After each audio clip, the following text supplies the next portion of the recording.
नमस्कार। एक नई सुबह की शुरुआत के साथ हाजिर हैं हम नया सवेरा लेकर। अगले एक घंटे में देश और दुनिया की तमाम खबरें तो हम आपको बताएंगे ही, बात करेंगे आपकी सेहत की, साहित्य की और संघर्षों से निकलती कुछ अच्छी कहानियों की। और इस पूरे सफर में मेरे साथ रहेंगे मेरे सहयोगी गौरव। शुक्रिया रमा। गुड मॉर्निंग आप सभी को। आपको बता दें कि अगले एक घंटे में तमाम बड़ी और अहम खबरों से हम आपको रूबरू कराएंगे। तो चलिए शुरुआत करते हैं नया सवेरा की और सबसे पहले देखते हैं इस वक्त की हेडलाइंस।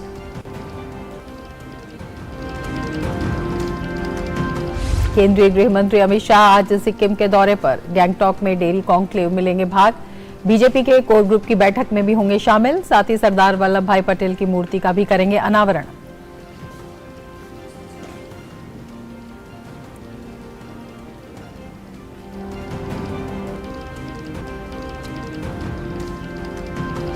केंद्रीय औषधि मानक नियंत्रण संगठन ने दी जानकारी। मैडर्न फार्मास्यूटिकल का कफ सिरप भारत में नहीं हुआ था सप्लाई। कंपनी ने केवल गांबिया को सिरप का किया था निर्यात। सैंपल जांच के लिए चंडीगढ़ भेजे गए। विश्व स्वास्थ्य संगठन से मांगी विस्तृत जानकारी। गांबिया में कफ सिरप से 66 बच्चों की मौत से जुड़ा है मामला। ज़ापोरिजिया पर रूस के सिलसिलेवार हमले जारी। हमलों में कम से कम 7 की मौत। यूक्रेन ने रूस द्वारा कब्जा किए गए क्षेत्रों पर फिर से अपना अधिकार होने का किया दावा। संयुक्त राष्ट्र परमाणु एजेंसी प्रमुख सुरक्षा बनाने पर चर्चा करने के लिए कीव के दौरे पर।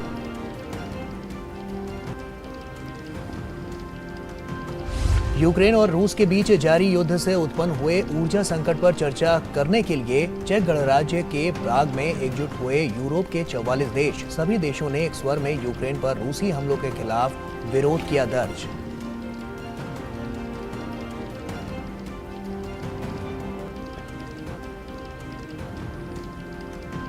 दक्षिण अफ्रीका ने भारत को पहले एक दिवसीय मुकाबले में 9 रन से दी मात। इस जीत के साथ 3 मैचों की सीरीज में दक्षिण अफ्रीका ने बनाई 1-0 की बढ़त।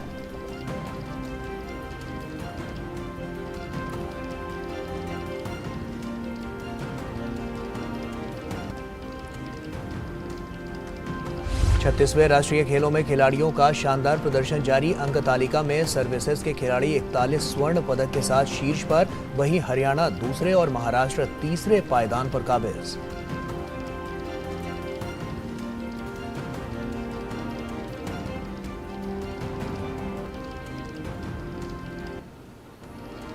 और आइए शुरुआत करते हैं और सबसे पहले देखते हैं देश भर की कुछ खास खबरें। केंद्रीय गृह मंत्री अमित शाह आज पूर्वोत्तर राज्य सिक्किम के दौरे पर रहेंगे। केंद्रीय गृह मंत्री गैंगटॉक में डेयरी कॉन्क्लेव में भाग लेंगे। अपने दौरे के दौरान अमित शाह बीजेपी के कोर ग्रुप की बैठक में भी शामिल होंगे। अमित शाह सरदार वल्लभ भाई पटेल की मूर्ति का अनावरण करेंगे। इसके साथ ही केंद्रीय गृह मंत्री अमित शाह का सिक्किम के मुख्यमंत्री प्रेम सिंह तमांग से भी मिलने का कार्यक्रम है।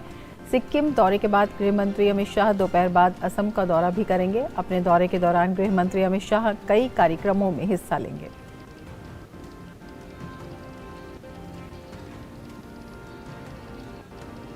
और भारतीय कंपनी द्वारा गांबिया को निर्यात की गई बच्चों की कफ सिरप के खिलाफ विश्व स्वास्थ्य संगठन की शिकायत पर CDSCO के आरंभिक जांच में ये बात सामने आई है कि मेड फार्मास्यूटिकल लिमिटेड को इस सिरप को बनाने का लाइसेंस केवल निर्यात के लिए मिला है। कंपनी ने केवल गांबिया को इन सिरप का निर्यात किया है। भारत में इन सिरप को नहीं बेचा गया है। साथ ही एक स्टैंडर्ड प्रैक्टिस के तहत आयात करने वाला देश उपयोग में लाए जाने से पहले आयात किए गए प्रोडक्ट की गुणवत्ता की जांच करता है। CDSCO ने जांच के दायरे में शामिल सभी 4 दवाओं के नमूने ले लिए हैं और उन्हें चंडीगढ़ स्थित रीजनल ड्रग टेस्टिंग लैब भेज दिया गया है। लैब में जांच के बाद मामले में स्पष्टता आएगी और आगे की कार्रवाई की जा सकेगी।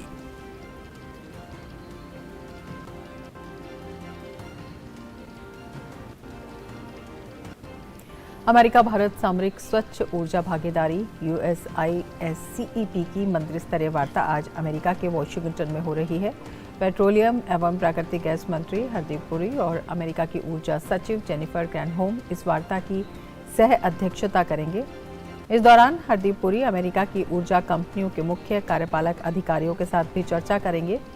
USISCEP को अमेरिका भारत जलवायु और स्वच्छ ऊर्जा एजेंडा 2030 साझेदारी के तहत शुरू किया गया था। गौरतलब है कि पिछले साल अप्रैल में आयोजित जलवायु शिखर सम्मेलन में प्रधानमंत्री नरेंद्र मोदी और अमेरिकी राष्ट्रपति जो बाइडेन ने इसकी घोषणा की थी। हरदीप पुरी 11 अक्टूबर तक अमेरिका के वाशिंगटन डीसी और ह्यूस्टन में एक आधिकारिक और व्यावसायिक प्रतिनिधिमंडल का नेतृत्व कर रहे हैं।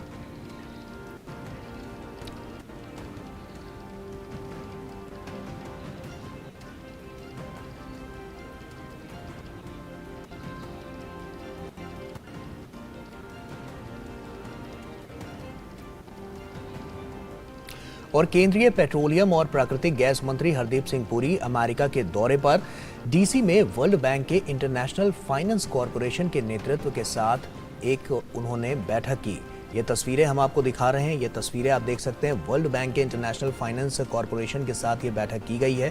काफ़ी महत्वपूर्ण ये बैठक रही है और इस बैठक से जुड़े जो तमाम मायने हैं वो निकल कर सामने आए हैं, क्योंकि एक नीतिगत फैसले के तहत अब ये बैठक काफ़ी महत्वपूर्ण हो जाती है और वर्ल्ड बैंक के इंटरनेशनल फाइनेंस कॉरपोरेशन के साथ ये बैठक की गई, जो कि काफ़ी महत्वपूर्ण रही। और यही बैठक हम आपको बता दें, क्योंकि जो तमाम यहाँ पर बातें हैं वो यहाँ पर रखी गई हैं और इस फोरम से कहीं ना कहीं आने वाले समय के लिए एक बेहतर भविष्य का निर्माण करने के लिए ये जो दौरा है ये काफ़ी महत्वपूर्ण है। और ये बैठक जिसमें तमाम समीक्षा की गई और तमाम इस बैठक में जो अहम बिंदु हैं उन पर चर्चा की गई। बिल्कुल, काफ़ी अहम है ये बैठक। इसके बारे में आगे भी जानकारी देते रहेंगे, लेकिन अब आगे बढ़ लेते हैं खबरों में। उपराष्ट्रपति जगदीप धनखड़ आज नई दिल्ली स्थित डॉक्टर अंबेडकर इंटरनेशनल सेंटर में सेवा भारती द्वारा आयोजित सम्मान समारोह में मुख्य अतिथि के तौर पर शिरकत करेंगे। कार्यक्रम में केंद्रीय मंत्री वीके सिंह भी शामिल होंगे। सेवा भारती द्वारा सेवा विभूतियों को देश के लिए उनके अमूल्य सेवा कार्यों में सहयोग के लिए सम्मानित किया जाएगा।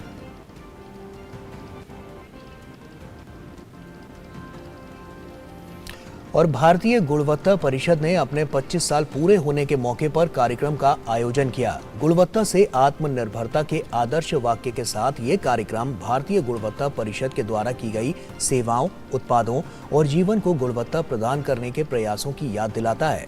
उद्घाटन सत्र की अध्यक्षता कर रहे केंद्रीय मंत्री पीयूष गोयल ने हाल के सालों में परिषद के प्रयासों की सराहना की।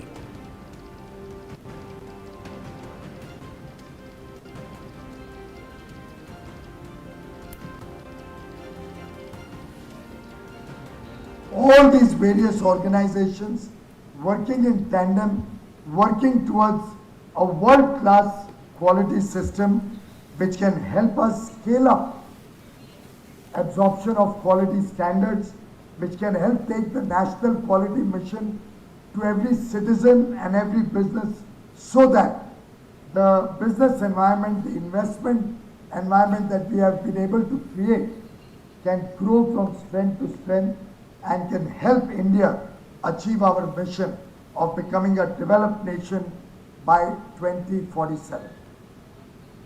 भारत इंटरनेशनल सोलर अलायंस के 5वें असेंबली की मेज़बानी करेगा। 17 से 20 अक्टूबर तक होने वाले इंटरनेशनल कॉन्फ्रेंस में 109 देशों के प्रतिभागी हिस्सा लेंगे।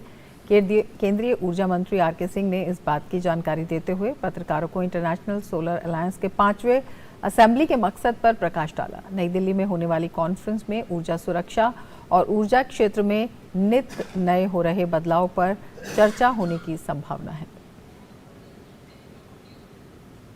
That is a scale of investment which they will not be able to do, and which is not required now. In any case, investments in thermal generation are something which will not, serve the cause of reducing and stopping global warming. So solar is the answer. Distributed mini grids are the answer.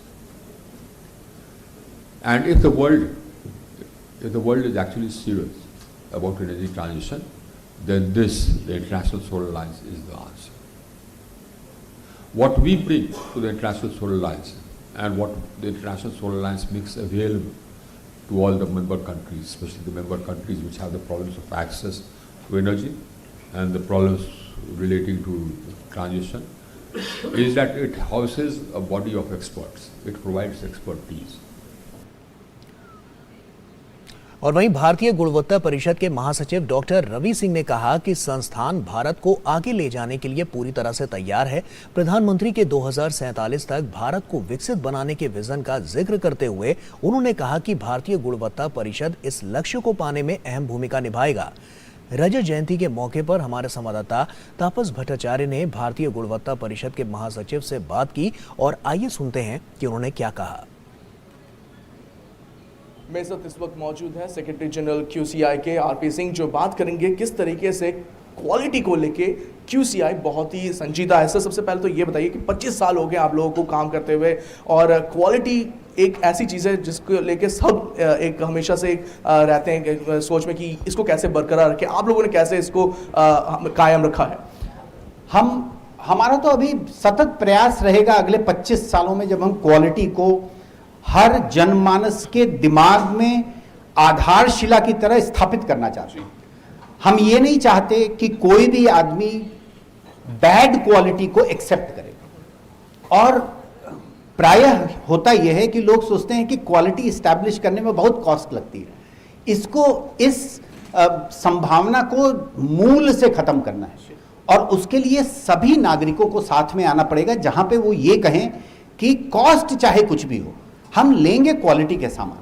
Otherwise Hindustan एक ऐसा राष्ट्र बन जाएगा जहां पे developed nation अपनी low quality का सामान को यहां पे डंपिंग ग्राउंड बना देते हैं।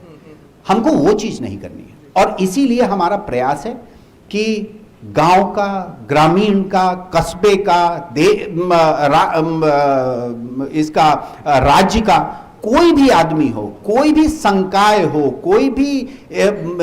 कोई भी स्टेट गवर्नमेंट हो, हर लोग इस चीज पे अपने आप को एकदम स्थापित कर लें कि बगैर क्वालिटी के हमको कोई चीज नहीं करनी है। इवन इन पब्लिक प्रोक्योरमेंट हमको कोई भी ऐसा सामान गवर्नमेंट के निकायों में नहीं खरीदना है जिसमें क्वालिटी एश्योर्ड नहीं है। सर, शॉर्ट रेंज में, शॉर्टर विजन जो आप लोगों का हो सकता है 5 साल 10 साल में, अगले क्या आप लोगों का मेन थ्रस्ट रहेगा? देखिए, 3-4 चीजें तो मेन थ्रस्ट रहेगी। वैसे तो हमको विजन माननीय प्रधानमंत्री के यहाँ से आता है, और जितने भी मिनिस्ट्रीज और डिपार्टमेंट्स हैं जो स्कीम्स गरीब लोगों के लिए वो करना चाहते हैं, उस पे हमको कार्य करने का मौका मिलता है। लेकिन हमारे हिसाब से स्वास्थ्य और शिक्षा, ये 2 ऐसी चीजें हैं जिस पे हमारा बहुत ज़्यादा फोकस रहेगा, क्योंकि हम जानते हैं कि भारत एक डेवलप्ड नेशन तभी बनेगा जबकि भारत के लोग वर्ल्ड में जाकर के अपने आप को, अपनी स्किल्स को, अपने नॉलेज को स्थापित कर सकें। बहुत बहुत शुक्रिया हमसे बात करने की। तो ये थे सेक्रेटरी जनरल QCI के आरपी सिंह, जो बता रहे थे कि भारत को अगर डेवलप नेशन बनना है तो स्वास्थ्य और एजुकेशन पे खासा जोर देना पड़ेगा। कैमरा पर्सन सुरेंद्र के साथ मैं तापस भट्टाचार्य, दूरदर्शन समाचार, दिल्ली। आगे बढ़ेंगे, लेकिन नया सवेरा में फिलहाल ले लेते हैं एक ब्रेक। आप देखते रहिए DD न्यूज। तो ब्रेक के बाद एक बार फिर से आप सभी का स्वागत है। आइए खबरों में आगे बढ़ते हैं। मुंशी प्रेमचंद की कहानी बूढ़ी काकी का दिल्ली में मंचन किया गया। नौटंकी के माध्यम से प्रस्तुत इस कहानी के जरिए बुजुर्गों को समझने के लिए एक अच्छा संदेश दिया गया। इस तरह के कार्यक्रमों के माध्यम से लुप्त होती लोक नाट्य शैली नौटंकी को एक बार फिर से पुनर्जीवित करने का प्रयास किया गया है। पेश है हमारे संवाददाता गिरीश निशाना की ये खास रिपोर्ट।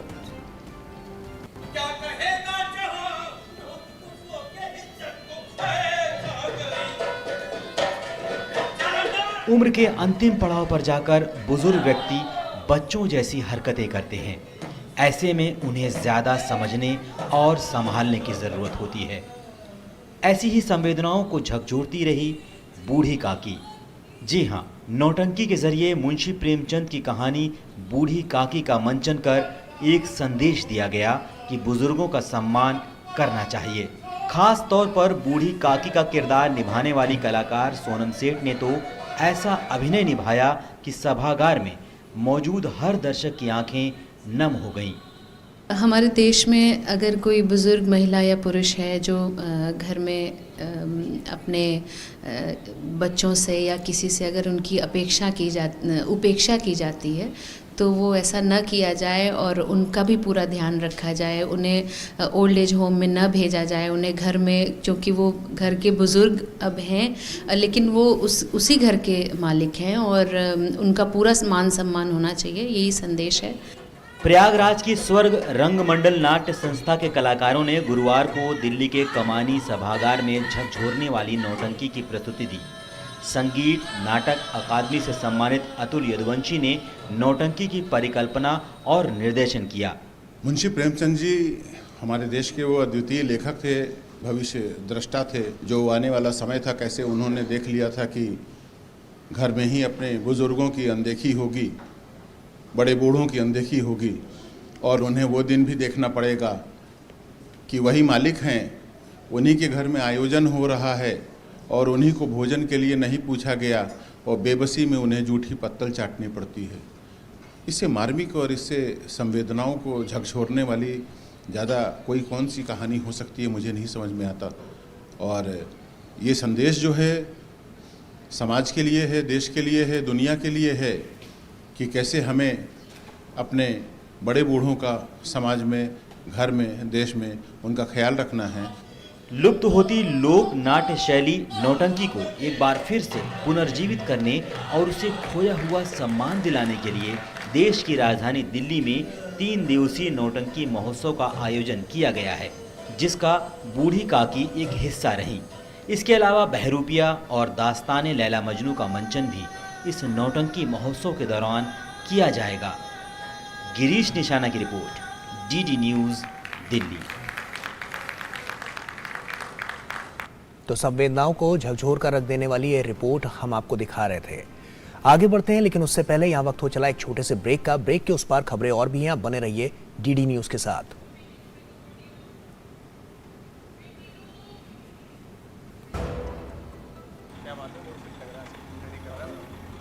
तीन महीने में पैसे डबल? वाह, फास्ट और हाई रिटर्न्स भी। क्या स्कीम है? कल तो नहीं थी यहाँ। और कल होगा भी नहीं। तूने कभी 5 ओवर में डबल सेंचुरी मारी है? ऐसे स्कीम के बहकावे में आके हम धोखा खा सकते हैं। और आरबीआई कहता है अपना पैसा सुरक्षित रखो और समझदारी से निवेश करो। अगर ज्यादा रिटर्न के पीछे भागोगे तो रिस्क भी उतना ही उठाओगे। और फास्ट रिटर्न से बच के, और फास्ट बॉलिंग से भी। आरबीआई कहता है जानकार बनिए, सतर्क रहिए। डर अब है किस बात का जब है साथ में नंबर 1 आयशर 551। एक जानदार शानदार 5 स्टार सीरीज ट्रैक्टर जो आपको हमेशा दे शुभ लाभ। ब्रेक के बाद फिर से आपका स्वागत है। आगे बढ़ेंगे खबरों में। और आपको बता दें कि ऑकलैंड में कल विदेश मंत्री डॉक्टर सुब्रमण्यम जयशंकर के साथ संयुक्त प्रेस वार्ता में न्यूजीलैंड की विदेश मंत्री नानाया महुता ने कहा है कि भारत उनके सर्वाधिक महत्वपूर्ण साझेदार देशों में से एक है।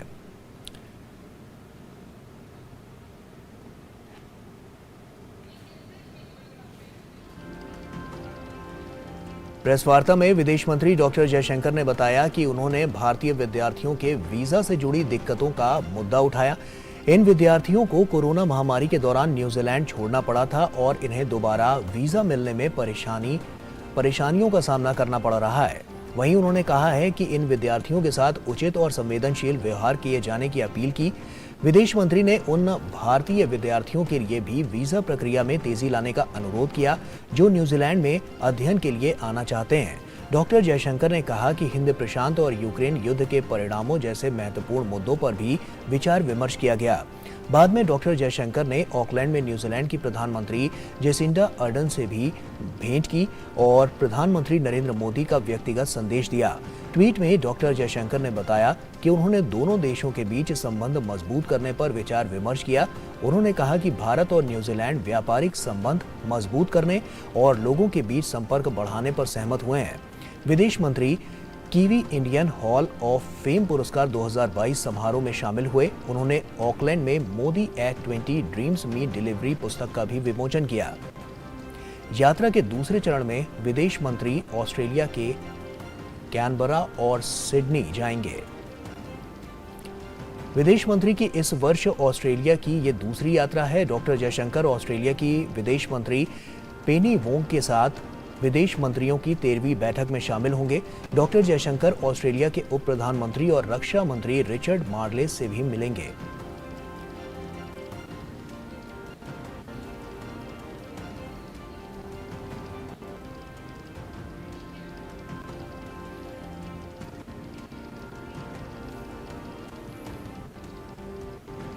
दुबई में हाल ही में एक भव्य हिंदू मंदिर का उद्घाटन किया गया है।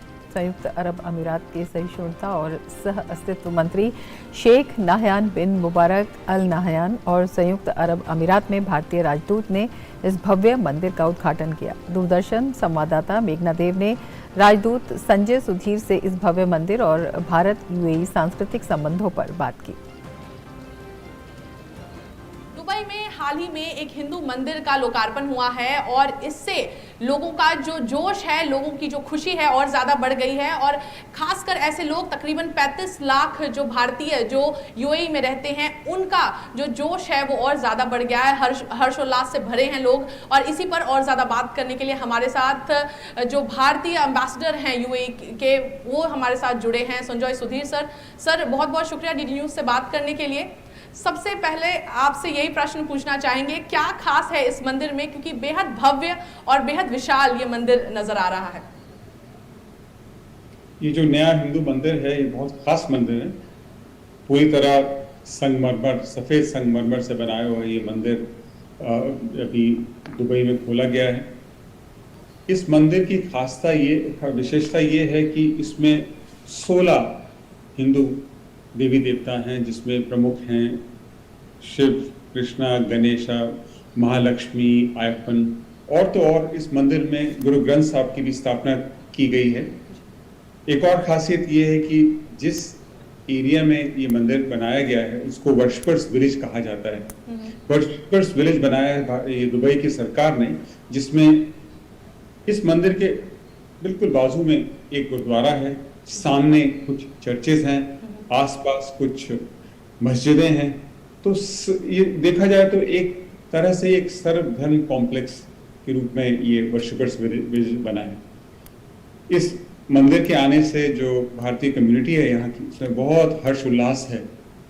और आपको जान के ये प्रसन्नता होगी कि जबकि मंदिर के इनॉग्रेशन अभी हुई है, फॉर्मल इनॉग्रेशन, लेकिन वीकेंड्स पे अभी भी यहाँ करीब 24 से 25 हज़ार तक लोग आते हैं।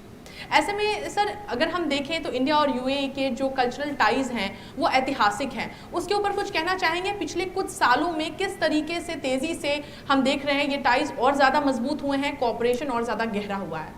आप ठीक कह रहे हैं। भारत और यूएई के बीच जो ताल्लुकात हैं बहुत ही ऐतिहासिक ताल्लुकात हैं।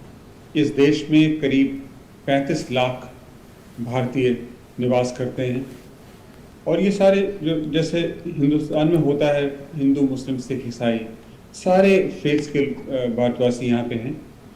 इसके साथ साथ हमारी जो आपसी ताल्लुकात हैं ये भी बहुत सुदृढ़ ताल्लुकात हैं। 2017 में भारत ने और यूएई ने comprehensive strategic partnership agreement sign किया। इसके चलते हमारे जो आपसी ताल्लुकात हैं पूरी तरह से कॉम्प्रिहेंसिव भी हैं और स्ट्रेटेजिक भी हैं। बहुत सारी यूएई कंपनीज ने भारत में निवेश भी किया है और ये पूरा जो खाड़ी का क्षेत्र है उन सारे देशों में से यूएई सबसे अधिक निवेश करने वाला देश है हिंदुस्तान में।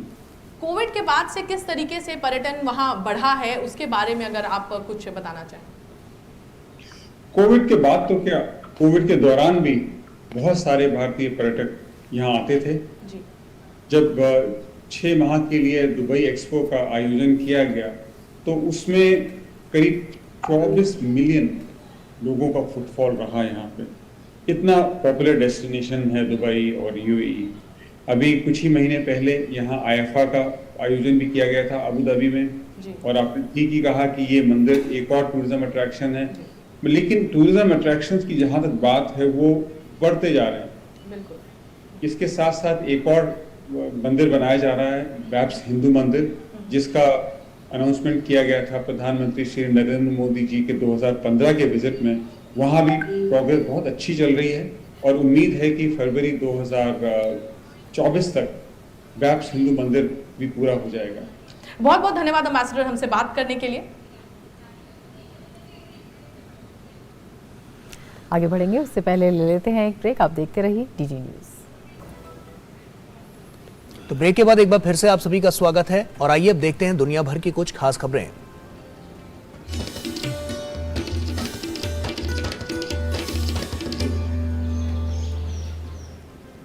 यूक्रेन के राष्ट्रपति व्लादिमीर ज़ेलेंस्की ने रूस पर बीते गुरुवार को ज़ापोरिजिया पर डबल ट्रैप स्ट्राइक करने का आरोप लगाया है। ज़ेलेंस्की ने प्राग में यूरोपीय नेताओं के साथ हुई अनौपचारिक बैठक के दौरान अपने संबोधन में ये आरोप लगाया। स्थानीय अधिकारियों के अनुसार रूस पर ये आरोप ज़ेलेंस्की ने उस दिन लगाया जब ज़ापोरिजिया पर 7 मिसाइलों द्वारा हमला हुआ था। हालांकि रूस ने ज़ापोरिजिया की घटनाओं को लेकर अभी तक कोई टिप्पणी नहीं की है। ज़ापोरिजिया यूक्रेन के उन 4 क्षेत्रों में से एक है जिस पर हाल ही में रूस ने कब्जा किया है, जिस पर यूक्रेन का कहना है कि वो अपने क्षेत्रों पर बलपूर्वक किए गए अवैध कब्जे को कभी स्वीकार नहीं करेगा। और वहीं यूरोप के 44 देशों के नेताओं ने बृहस्पतिवार को चेक गणराज्य के प्राग में यूरोपियन पॉलिटिकल कम्युनिटी सम्मेलन में यूक्रेन पर हमले को लेकर रूस के खिलाफ एकजुटता का संदेश दिया। इस सम्मेलन में यूरोपीय संघ के 27 सदस्य देशों के साथ साथ बल्कान और पूर्वी यूरोप के देश तथा ब्रिटेन और तुर्की शामिल हुए। यूरोपीय देशों के नेताओं ने ऊर्जा संकट समेत कई मामलों के समाधान पर चर्चा की। इन सभी देशों ने एक स्वर में यूक्रेन पर रूसी हमलों के प्रति अपना विरोध दर्ज किया। यूरोपीय संघ के सदस्य देशों ने मॉस्को के खिलाफ प्रतिबंधों के 8वें बैच को अंतिम मंजूरी दी। इस बीच यूरोपियन पॉलिटिकल कम्युनिटी सम्मेलन में फ्रांस के राष्ट्रपति इमैनुअल मैक्रों ने कहा है कि उन्हें खुशी है कि ब्रिटेन की पीएम लिज ट्रस इस सम्मेलन में शामिल हुई। मैक्रों ने घोषणा की कि यूरोपीय देश रूस का मुकाबला करने के लिए यूक्रेन को और अधिक सैन्य उपकरण भेजेंगे।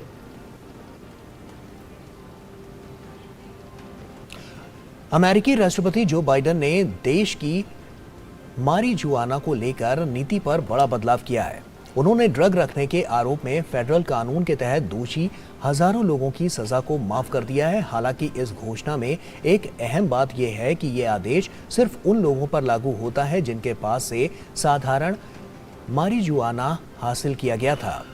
जो बाइडेन ने अपने एक बयान में कहा है कि वो उन सभी लोगों को दोष मुक्त करार देते हैं जिनके पास से साधारण मारिजुआना मिलने के बाद मामले दर्ज किए गए थे। उन्होंने कहा कि वो अटॉर्नी जनरल को इस दायरे में आने वाले सभी लोगों को माफी के प्रमाण पत्र जारी करने के निर्देश देते हैं। अमेरिका की डेलावेयर कोर्ट ने एलन मस्क और ट्विटर के बीच जारी कानूनी लड़ाई पर फिलहाल विराम लगा दिया है। कोर्ट ने ट्विटर खरीद के लिए $44 अरब की डील को पूरा करने के मकसद से केस पर विराम लगाया है। जानकारी के मुताबिक एलन मस्क द्वारा ट्विटर खरीद की डील 28 अक्टूबर 2022 शाम 5 बजे तक पूरी की जानी है। कोर्ट ने मामले से जुड़े पक्षों को निर्देश दिए हैं कि यदि पूर्व निर्धारित दिन और वक्त पर डील पूरी नहीं होती है तो नवंबर 2022 में मामले में फिर से सुनवाई की तारीख हासिल की जा सकती है। टेस्ला के सीईओ एलन मस्क पिछले करीब 3 महीनों से ट्विटर खरीद की डील से पीछा छुड़ाने की कोशिश कर रहे हैं। इंडोनेशिया की बात करें तो इंडोनेशिया में बाढ़ का कहर जारी है। राजधानी जकार्ता में अचानक आई इस बाढ़ से वहां स्थित एक स्कूल की दीवार गिर गई जिसमें 3 बच्चों की दबने से मौत हो गई। वहीं इंडोनेशिया में अब बाढ़ का पानी कई जगहों पर घटने लगा है। वहां के प्रशासन ने राहत और बचाव कार्यों में तेजी लाने के आदेश दे दिए हैं। जकार्ता और आसपास के शहरों में बाढ़ के चलते अब तक कम से कम 67 लोगों के मारे जाने की खबर है। इंडोनेशिया अक्सर बाढ़ और भूस्खलन का शिकार होता है। खासकर नवंबर से मार्च का महीना यहाँ के लोगों के लिए काफी दुखदायी रहता है। डोमिनिकन गणराज्य में लैटिन अमेरिकी यात्रियों को ले जा रही एक बस ओवरटेक करते समय पलट गई। इस हादसे में 2 लोगों की मौत हो गई और 48 लोग घायल हो गए। मरने वालों में पेरू की एक महिला और अर्जेंटीना की एक महिला शामिल है।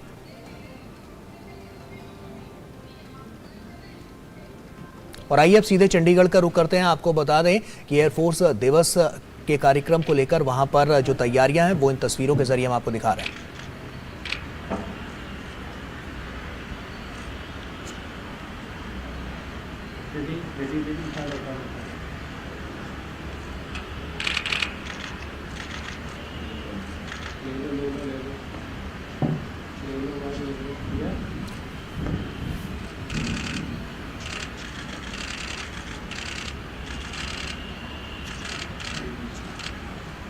तो ये तस्वीरें हम आपको दिखा रहे हैं नेशनल वॉर मेमोरियल की, और ये सीधी तस्वीरें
हर साल 8 अक्टूबर को वायुसेना दिवस के रूप में मनाया जाता है। 8 अक्टूबर 1932 को भारतीय वायुसेना की स्थापना हुई थी। इस साल के वायुसेना स्थापना दिवस का मुख्य समारोह चंडीगढ़ में आयोजित होगा। वायुसेना दिवस के अवसर पर तीनों सेनाओं के प्रमुख और CDS जनरल अनिल चौहान दिल्ली में राष्ट्रीय समर स्मारक पर देश की सेवा में अपना सर्वोच्च बलिदान देने वाले जवानों को उन्होंने श्रद्धा सुमन अर्पित किए।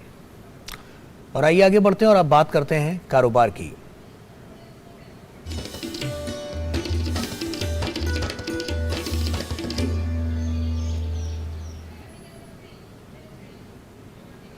कारोबार की बात करें तो केंद्र सरकार ने बड़े पैमाने पर अपराध की श्रेणी वाले कई कारोबारी नियमों को बदलने का फैसला कर लिया है। साथ ही उन्हें अपराध की श्रेणी से बाहर भी करने जा रही है। इसके लिए सरकार संसद के शीतकालीन सत्र में बिल लाने की तैयारियों में जुट गई है। कुछ दिनों पहले इसकी पुष्टि वाणिज्य और उद्योग मंत्री पीयूष गोयल ने भी की थी। अगर ऐसा होता है तो छोटे बड़े मैन्युफैक्चरर्स को सरकारी बाबुओं से निपटने के लिए लाइसेंसिंग अधिकारी नहीं रखना होगा। वर्तमान में मैन्युफैक्चरिंग यूनिट को चलाने में सैकड़ों ऐसे नियमों का पालन करना पड़ता है जिनकी अवहेलना पर उद्यमियों को जेल तक जाना पड़ सकता है। इसलिए 100 से अधिक श्रमिकों वाले मैन्युफैक्चरिंग यूनिट चलाने वाले उद्यमी सरकारी प्रक्रियाओं में होने वाली चूक से निपटने के लिए सालाना 10 से 15 लाख रुपए खर्च कर लाइसेंसिंग अधिकारी रखते हैं ताकि उनकी यूनिट बिना किसी बाधा के चलती रहे।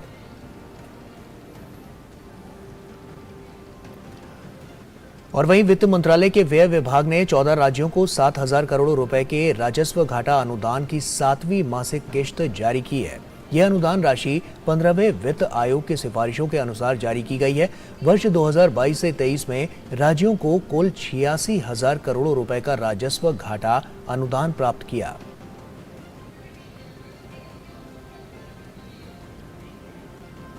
और अब खबरें खेल जगत से।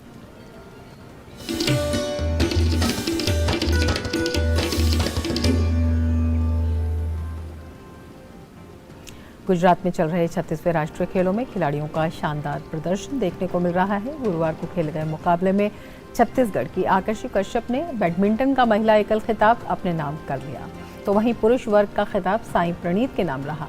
तैराकी में एक बार फिर माना पटेल का शानदार प्रदर्शन देखने को मिला। अगर अंक तालिका पर नजर डालें तो सर्विसेज के खिलाड़ी 41 स्वर्ण सहित कुल 96 पदकों के साथ शीर्ष पायदान पर कायम है। वहीं दूसरे स्थान पर हरियाणा है जिसने अब तक 29 स्वर्ण पदक अपने नाम किए हैं, जबकि महाराष्ट्र 24 स्वर्ण पदक के साथ तीसरे पायदान पर है। और अब बात उस खेल की जिसे देश में बर्मिंघम राष्ट्रमंडल खेलों से एक नई पहचान मिली। जी हां, हम बात कर रहे हैं लॉन बॉल की। राष्ट्रीय खेलों में भी ये प्रतियोगिता आयोजित हुई, जहां इस खेल को देश में नया मुकाम दिलाने वाली नयन मोनी सेकिया, पिंकी, रूपा रानी टिर्की और लवली चौबे आकर्षण का मुख्य केंद्र रही। इन खिलाड़ियों ने माना है कि देश में तेजी से इस खेल की तस्वीर बदल रही है। देखिए। बर्मिंघम कॉमनवेल्थ गेम से निकली इस ऐतिहासिक तस्वीर ने देश में लॉन बॉल के खेल की दशा और दिशा दोनों बदल कर रख दी है। अब देश में इस खेल के प्रति जागरूकता पहले से कहीं ज्यादा है और सामान्य तौर पर लोग इस खेल को गंभीरता से भी ले रहे हैं। लॉन बॉल में भारत के लिए इस साल कॉमनवेल्थ गेम्स में गोल्ड मेडल जीतने वाली टीम में शामिल रूपा रानी टिर्की कुछ इस तरह से इसकी लोकप्रियता को सामने रखती हैं। गोल्ड मेडल जीतने के बाद जो हम वुमेन्स ने मैच जीता, उसके बाद लोगों का नज़रिया इस गेम के प्रति बहुत ज़्यादा आकर्षित हुआ। गूगल्स में बहुत सारे लोगों ने इस गेम को सर्च किया। उसके बाद जो प्राथमिकता नहीं मिलती थी, इस गेम को लोग जानते नहीं थे, वो जानने लगे।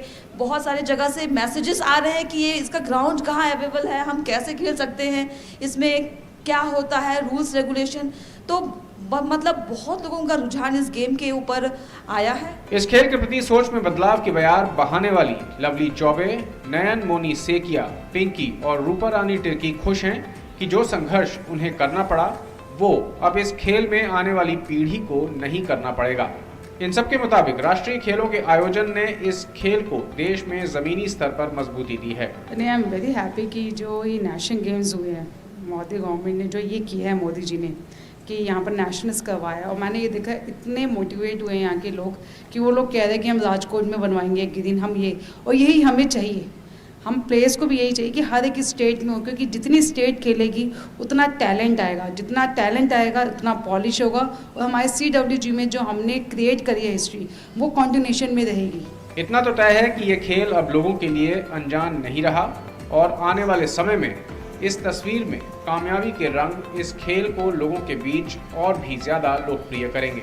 किसी भी खेल के विकास के लिए उसमें मेडल आना बहुत ज़रूरी है और देश में ये बात लॉन बॉल पर पूरी तरह से फिट बैठ रही है, क्योंकि लॉन बॉल के खेल में CWG में जिस तरह से मेडल आया उसके बाद इस खेल को लेकर के देश में बहुत सारी बातें हो रही हैं, चर्चाएं हो रही हैं, और सबसे अच्छी बात यह है कि इस सब के बीच में एक पॉजिटिव स्ट्रेंथ जो है वो निकल करके सामने आ रही है। इन महिलाओं का इरादा अब विश्व चैंपियनशिप में अपनी कामयाबी का डंका बजाने पर है, तो जाहिर तौर पर लॉन बॉल का खेल देश में एक नई करवट ले रहा है। कैमरामैन राहुल चोपड़ा के साथ मैं गौरव कुमार, DD न्यूज़, अहमदाबाद। दक्षिण अफ्रीका के खिलाफ खेले गए एक दिवसीय सीरीज के पहले मुकाबले में भारत को 9 रनों से हार का सामना करना पड़ा है। बारिश की वजह से देरी से शुरू हुए मैच को 40-40 ओवर का कर दिया गया था। टॉस जीतकर भारतीय कप्तान शिखर धवन ने पहले गेंदबाजी का फैसला किया। दक्षिण अफ्रीका ने पहले बल्लेबाजी करते हुए 40 ओवर में 4 विकेट गंवाकर 249 रन बनाए थे। डेविड मिलर 63 गेंदों में 75 रन और हेनरिक क्लासेन 65 गेंदों में 74 रन बनाकर नाबाद रहे। लक्ष्य का पीछा करने उतरी भारतीय टीम निर्धारित 40 ओवर में 8 विकेट गंवाकर 240 रन ही बना सकी। संजू सैमसन ने 63 गेंदों में 86 रनों की पारी खेली, जबकि श्रेयस अय्यर ने 50 रन बनाए। इस मुकाबले में हेनरिक क्लासेन को उनकी बेहतरीन पारी के लिए प्लेयर ऑफ द मैच चुना गया। बांग्लादेश की सिलहट में खेले जा रहे महिला एशिया कप में आज भारत का सामना पाकिस्तान से होगा। भारतीय महिला टीम ने एशिया कप के इस सीजन में अब तक 3 मैच खेले हैं और तीनों ही मैच में जीत हासिल की है। इस टूर्नामेंट में हरमनप्रीत कौर की अगुवाई वाली भारतीय महिला क्रिकेट टीम का अब तक का प्रदर्शन शानदार रहा है। अब तक सभी मैचों में जीत दर्ज कर चुकी भारतीय टीम अंक तालिका में शीर्ष पर है। वहीं पाकिस्तान महिला क्रिकेट टीम ने इस टूर्नामेंट में अब तक 3 मैच खेले हैं, जिसमें से 2 में जीत हासिल हुई है। ऐसे में दोनों मैच टीमों के बीच होने वाला आज का मुकाबला बेहद रोमांचक होने की उम्मीद है। अर्जेंटीना के कप्तान और दुनिया के दिग्गज फुटबॉलर्स में शामिल लियोनेल मेसी ने एक ऐलान किया है कि इस साल कतर में होने वाला फीफा विश्व कप उनका आखिरी विश्व कप होगा। मेसी ने एक साक्षात्कार में इसकी जानकारी देते हुए कहा कि निश्चित रूप से ये उनका आखिरी विश्व कप होगा। 35 वर्षीय मेसी अर्जेंटीना के लिए 4 वर्ल्ड कप खेल चुके हैं। 2022 में होने वाले वर्ल्ड कप उनका ये 5वां फीफा वर्ल्ड कप होगा। मेसी ने अर्जेंटीना की सीनियर टीम के लिए 2005 में डेब्यू किया था और अब तक 164 मैचों में 90 गोल कर चुके हैं। और अब बात सभ्यता और संस्कृति के विविध रंगों को समेटे सेगमेंट हेरिटेज वॉक की।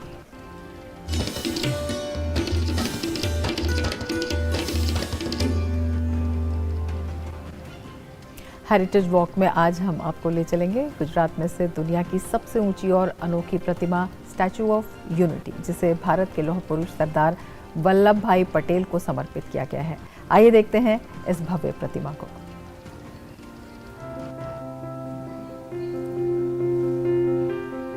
गुजरात एक सुंदर और अनोखा राज्य जो अपनी खूबसूरती से किसी का भी मन मोह लेता है।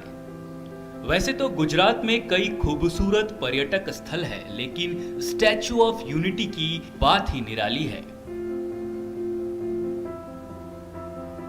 गुजरात के नर्मदा जिले के केवड़िया में सरदार सरोवर बांध के पास बनी सरदार वल्लभ भाई पटेल की प्रतिमा यानी स्टैचू ऑफ यूनिटी दुनिया की सबसे ऊंची प्रतिमा है।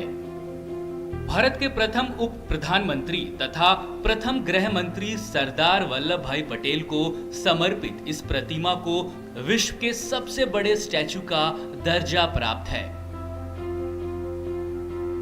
मूर्ति की लंबाई 182 मीटर है और यह इतनी बड़ी है कि इसे 7 किलोमीटर की दूरी से भी देखा जा सकता है। प्रतिमा की सबसे आकर्षक चीज उसमें लगाई गई लिफ्ट है। स्टैचू के अंदर 2 हाई स्पीड लिफ्ट लगी है, जिससे पर्यटक प्रतिमा के छाती के हिस्से के पास बने झरोखों से नर्मदा नदी के शांत पानी के साथ पहाड़ों और जंगलों से घिरे सरदार सरोवर डैम के नजारे को निहार सकते हैं। इस प्रतिमा के आसपास फूलों का गार्डन भी है, जिसे वैली ऑफ फ्लावर्स नाम दिया गया है।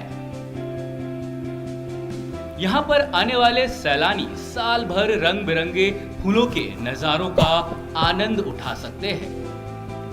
वहीं सरदार पटेल की स्मृति से जुड़ी कई चीजों को रखने के लिए प्रतिमा के नीचे एक म्यूजियम बनाया गया है, जहां सरदार पटेल के जन्म से लेकर लौह पुरुष बनने तक की यात्रा, व्यक्तिगत जिंदगी और गुजरात से उनके जुड़ाव को महसूस किया जा सकता है। स्टैच्यू ऑफ यूनिटी के दीदार का आनंद सिर्फ दिन में नहीं बल्कि शाम को अंधेरे में भी लिया जा सकता है, क्योंकि मूर्ति के लिए लेजर लाइटिंग की भी व्यवस्था की गई है। ये भव्य प्रतिमा देश विदेश से आने वाले पर्यटकों के लिए उत्सुकता और आकर्षण का केंद्र माना जाता है। Bureau report, DD news. आगे बढ़ते हैं और अब बात करते हैं विज्ञान जगत की।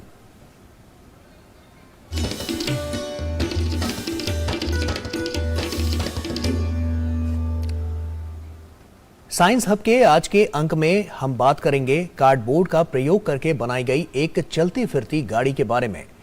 सीट्रोएन नामक एक यूरोपीय कंपनी ने कार्डबोर्ड और अन्य रिसाइकल हो सकने वाले तत्वों से एक कार बनाई है। आप भी देखिए।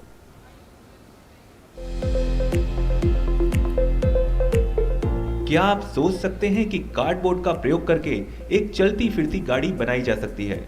जी हाँ, आप बिल्कुल सही सुन रहे हैं। हम कार्डबोर्ड की ही बात कर रहे हैं। यूरोपियन कंपनी सीट्रोएन ने एक ऐसी ही कार बनाई है जिसमें गाड़ी की छत और हुड को कार्डबोर्ड से बनाया गया है। इस बात से तो हम सभी परिचित हैं कि पृथ्वी पर मौजूद अधिकतर संसाधन बेहद सीमित हैं, लेकिन अब लंबे समय से संसाधनों का अंधाधुंध प्रयोग होता जा रहा है। ऐसे में जब पर्यावरण संरक्षण को लेकर जागरूकता बढ़ी है, तो अब धरती से नए संसाधन निकालने के बजाय कुछ लोग रिसाइकल हो सकने वाले तत्वों से उत्पाद बनाने के नए नए तरीके खोज रहे हैं। ऐसी ही कोशिशों में अब कार्डबोर्ड और अन्य रिसाइकल हो सकने वाले तत्वों से बनाई गई सीट्रोएन की ये कार है। The roof, the pickup bed and the bonnet are made with छत, पिकअप बेड और बोनट को हनीकॉम कार्डबोर्ड से बनाया गया है, जिसे आसानी से रिसाइकिल किया जा सकता है। कार्डबोर्ड से बने छत का वजन 50% कम है और यह मेरे और आपके वजन को उठाने में समर्थ है, इसलिए हम बिना किसी समस्या के छत पर एक साथ चढ़ सकते हैं। Your weight, my weight, both our weight, so we could climb all together on the roof without any issue. इस कार की छत बेशक कार्डबोर्ड से बनी हो, लेकिन यह 2 इंसानों का बोझ भी आसानी से झेल सकती है। साथ ही गाड़ी की बाकी जगह पर सोच समझकर चीजों को इस्तेमाल किया गया है। इसके दरवाजे, कारपेट और बाकी इंटीरियर बनाते समय कोशिश की गई है कि ऐसा कुछ न लगाया जाए जिसकी सख्त जरूरत नहीं है। इस गाड़ी के दरवाजों और विंडशील्ड में कांच का इस्तेमाल इस तरीके से किया गया है कि कम से कम कांच का उपयोग करना पड़े।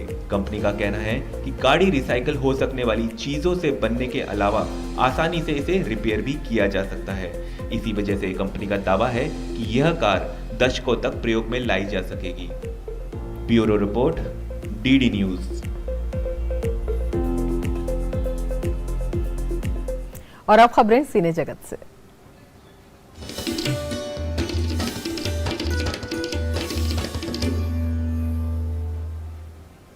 सिनेमा इस हफ्ते के आज के अंक में हम बात करेंगे आज रिलीज हो रही फिल्म गुड बाय की। कॉमेडी, इमोशन, प्यार और नोकझोंक से भरपूर ये फिल्म जीवन में आने वाले उतार चढ़ाव से निपटने वाले एक आम परिवार की कहानी को दिखाती है। पैसे मांगने में इंसल्टिंग लगता है। इंसल्ट नहीं, आपको प्राउड करने के लिए। बॉलीवुड के महानायक अमिताभ बच्चन और साउथ की अभिनेत्री रश्मिका मंदाना की बॉलीवुड डेब्यू फिल्म गुड बाय 7 अक्टूबर को रिलीज होने वाली है। कल रात आपके पापा का बहुत बार कॉल। इस फिल्म में 2 पीढ़ियों के विचारों के बीच टकराव को बखूबी दिखाया गया है। ये एक फैमिली ड्रामा फिल्म है जिसमें आपको कॉमेडी, इमोशन, प्यार और नोकझोंक का भरपूर मसाला देखने को मिलेगा। गुड बाय के ट्रेलर में दिखाया गया है कि किस तरह नई और पुरानी पीढ़ी के बीच परंपराओं को लेकर टकराव होता है। ये कहानी एक ऐसे परिवार की है जिसमें अमिताभ बच्चन रश्मिका मंदाना के पिता का किरदार निभा रहे हैं और नीना गुप्ता उनकी पत्नी हैं। कहानी में नया मोड़ तब आता है जब नीना गुप्ता का निधन हो जाता है और पूरा परिवार बिखर जाता है। फिल्म जीवन में आने वाले उतार चढ़ाव से निपटने वाले एक आम परिवार को दिखाती है और साथ ही एक दूसरे के लिए होने के महत्व को भी याद दिलाती है। थोड़ी सी बियर भी मंगवा ले, पार्टी कर ही रहा है तो ठीक तरह से करना। फिल्म का ट्रेलर आपको खुद से जुड़ने पर मजबूर कर देता है और भावनाओं की रोलर कोस्टर राइड पर भी ले जाता है। Bureau report, DD news. और आइए आगे बढ़ते हैं और अब बात करते हैं खूबसूरत पहल की।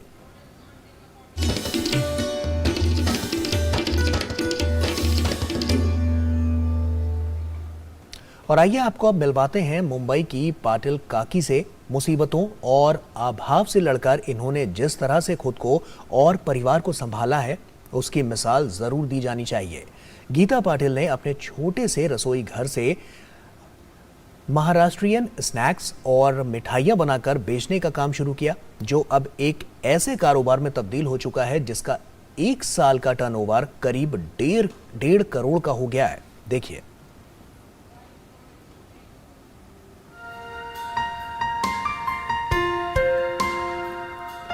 मुंबई की प्रभात कॉलोनी में मोदक, पूरनपोली, चकली, पोहा और चिवड़ा जैसी महाराष्ट्रियन स्नैक्स बनाती ये महिलाएं पाटिल काकी नाम के फूड कारखाने में काम करती हैं।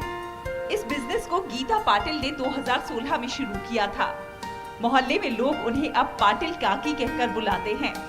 जब 2016 में पति की नौकरी जाने के बाद बच्चों की पढ़ाई और घर संभालने में मुश्किल हुई तो उन्हें अपनी मां से सीखे हुए महाराष्ट्रियन पकवानों का ख्याल आया, जिसे वो बहुत अच्छे से बना लेती थी और अक्सर पड़ोसी भी खाकर तारीफ किया करते थे।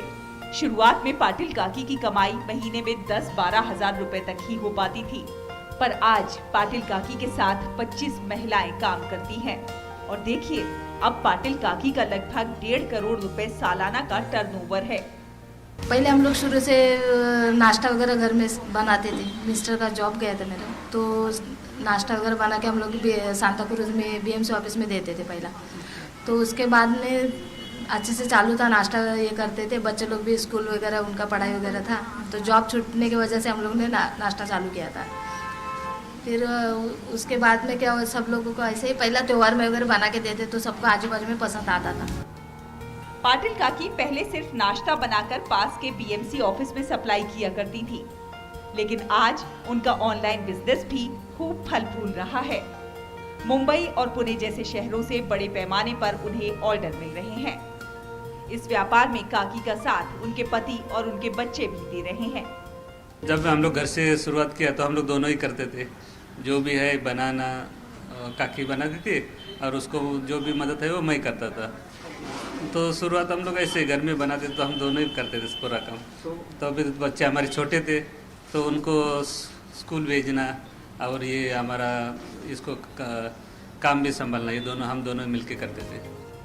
कोरोना महामारी के दौरान मुश्किल हालात में जिस तरह से पाटिल काकी ने हिम्मत और हौसले का सबूत दिया, उससे न सिर्फ उनका अपना रोजगार खड़ा हुआ बल्कि उन्होंने कई महिलाओं को रोजगार देकर उनका घर भी संभाला है और साथ में लोगों को मिले हैं स्वादिष्ट और पारंपरिक पकवान। मुंबई से रूही मलिक की रिपोर्ट, DD न्यूज। और अब बात कर लेते हैं मौसम की।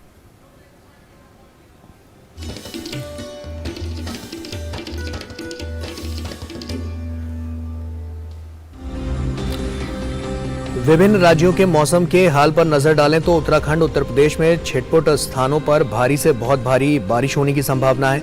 इसके अलावा मध्य प्रदेश, उड़ीसा, अंडमान और निकोबार द्वीप समूह, तटीय आंध्र प्रदेश और तेलंगाना और तमिलनाडु के अलग अलग स्थानों पर मौसम में परिवर्तन देखा जा सकता है। हिमाचल प्रदेश, छत्तीसगढ़, बिहार, झारखंड, पश्चिम बंगाल, सिक्किम, असम, मेघालय, नागालैंड, मणिपुर, मिजोरम, त्रिपुरा, मध्य महाराष्ट्र, केरल और माहे में हल्की से तेज बारिश होने की संभावना जताई गई है। और आइए अब नजर डाल लेते हैं विभिन्न शहरों के तापमान पर।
तो ये था मौसम का हाल और इसके साथ ही नया सवेरा के आज के अंक में इतना ही। लेकिन जाने से पहले हम आपको छोड़ चलते हैं केरल में चल रही रोमांचक पोर्ट रेस की झलकियों के साथ। तो आप लीजिए इन झलकियों का आनंद और हमें दीजिए इजाज़त। नमस्कार। नमस्कार।